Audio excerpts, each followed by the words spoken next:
अगर हम अनुभव को आसानी से समझा नहीं सकते तो लोग ये सोच सकते हैं कि ये स्वाभाविक रूप से जटिल ही होगा।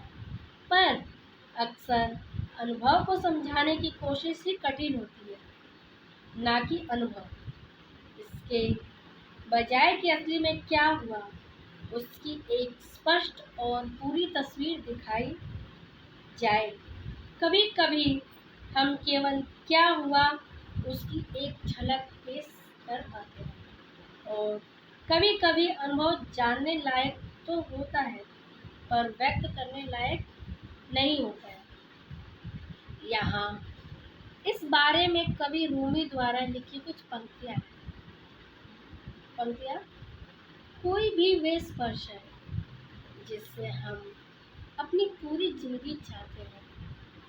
आत्मा का इस शरीर पर स्पर्श समुद्र का पानी, मोती से सीप को अलग करने की गुजारिश करता है।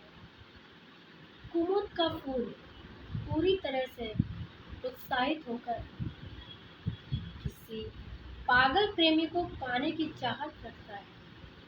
मैं रात को खिड़की खोलकर चांद को आने के लिए आमंत्रित करता हूँ, उसे अपने चेहरे से मेरे चेहरे को स्पर्श करने का निवेदन करता हूँ। मुझ में सांस ले, भाषा के दरवाजे बंद कर दे और प्रेम का झरोखा खोल दे। चांद दरवाजे का प्रयोग नहीं करेगा, वह तो केवल झरोखे से आएगा।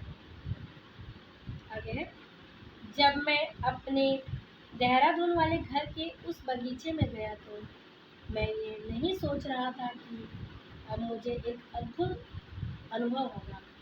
मैं बिना जाने हर एक पल का थोड़ा अधिक आनंद लेने लग गया, और फिर मेरे अंदर एक अचरज प्रकट हुआ।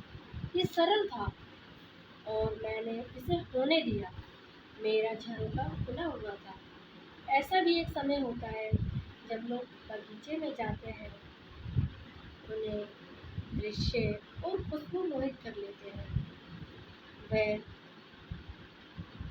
अपने साथ लाई गई कैंची से फूल काटते हैं और घर ले आते हैं।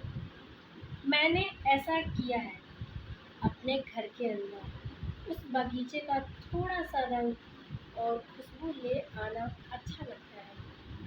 पर कभी कभी हमारे लिए वह मौका होता है कि हम सरलता से उस सुंदरता को सराह सकें। जैसे वह है वैसे ही उसे बदलने की कोई ज़रूरत नहीं। एक फूलदान में प्रकृति का होना अच्छा लग सकता है, परंतु प्रकृति के साथ जैसे ही वह है वैसा ही होना एक शानदार रूप से पवित्र और गहरा अनुभव हो सकता है। टॉपिक से मैंने ये समझा। पहले हम जानते हैं नेति नेति का, बस एक वर्ड में अगर हम समझते हैं तो नेति नेति का अर्थ होता है ये नहीं। उन्होंने दूसरे दो शब्द और दूसरे तरह से बताया कि दो शब्दों के मेल से बना है, ना इति या ना ऐसा नहीं। तो इसका मतलब है ये नहीं। और इसी तरीके से उन्होंने आगे बताया है, ये कहना है कि जो चीज़ हमें मिला है उस चीज़ का अनुभव करना है। जैसे एक फूल, जब प्रेम रावत जी ने ये बताया कि वो बगीचे में गए तो उसका खुशबू और उसका फूल अपने साथ ले आए, तो ये महसूस करने वाली चीज़ है और ये समझने की बात है। बस इतना ही। अगर आप प्रेम रावत जी को जानना, सुनना, समझना चाहते हैं, मैं उनका लिंक डाल दूँ, आप जा सुनिए और समझिए, और अपने जो बातें हैं उसको स्पष्ट कीजिए।